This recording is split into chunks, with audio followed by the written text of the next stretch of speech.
Daarnaast blijkt uit onderzoek dat antisemitisme en homofoob geweld welig tieren onder Marokkanen. De legitimatie voor deze ellende, de islam.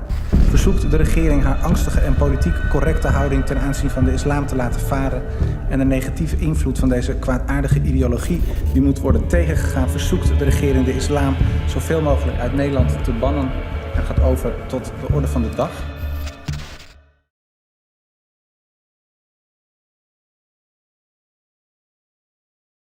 That was me back then. This is me now. I'm no longer a member of the far right. Ironically, the thing that made me join the far right is the same thing that made me leave. It was Islam. And this is my story. My name is Joram van Klaveren and I'm a former member of the Dutch parliament who represented the Party for Freedom, the anti-Islamic nationalist party of Geert Wilders. For years, I gave everything I had to fight against Islam. I tried to make legislation to shut down all Islamic schools in the Netherlands. I attempted to close all mosques, ban the Quran and ban Islam altogether from the Netherlands. As a Dutch politician, I opposed Islam in every way possible. Then, in 2017, I left Parliament and finally had the time to fulfill a long-held desire to write an anti-Islam book. I wanted a book that would provide conclusive theoretical groundings for all of the objections I held against Islam as a politician. My book would settle the dispute about Islam with a clear conclusion. Islam is a danger to Europe, to America, to the West and actually to the whole wide world. I believed that Islam should be fought wherever possible. Before I was a Muslim, I was a Protestant Christian from the Reformed Church. We read from the Bible, we all got biblical names, we were all baptized, we went to church, etc., etc. Of course, I believed that there is a creator, I believed in heaven, hell, I believed in angels, revelations, and of course what separates the Christians from the Muslims is that I believed that Jesus Christ was the Son of God. I believed in the resurrection and crucifixion of Christ, of course, and I believed in the atonement.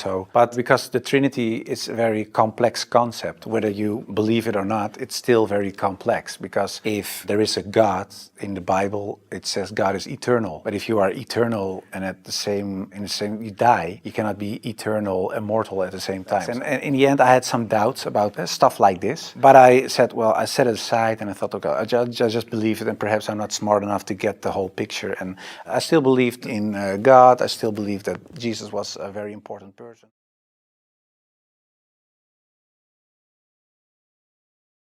But after I went to college, it was kind of remarkable, because the first day I went to college, I went to Free University in Amsterdam, was September 11, 2001. So I already had this biased feelings towards Islam and Muslims. And then I saw these guys calling themselves Muslims flying into the World Trade Center. I thought, oh, these people are even more crazy than I already thought. And then a few years later was this famous filmmaker in the Netherlands, Theo van Gogh, and he was murdered. They shot him, tried to slit his throat, and he died in the streets. And it's not too far away from my old house in Amsterdam. So I thought, well, these people are really a danger for our society, so I have to do something. And what's the most effective thing to do if you want to protect the country against a global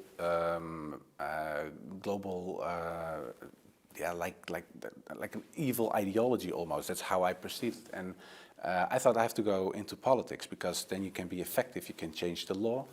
And then I looked at what's the most anti-Islamic party in the Netherlands.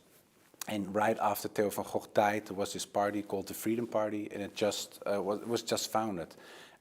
So I wrote Geert Wilders a letter, a real letter. I didn't do too much with email back then. And he said, well, you're more than welcome. So that's in a way how it started.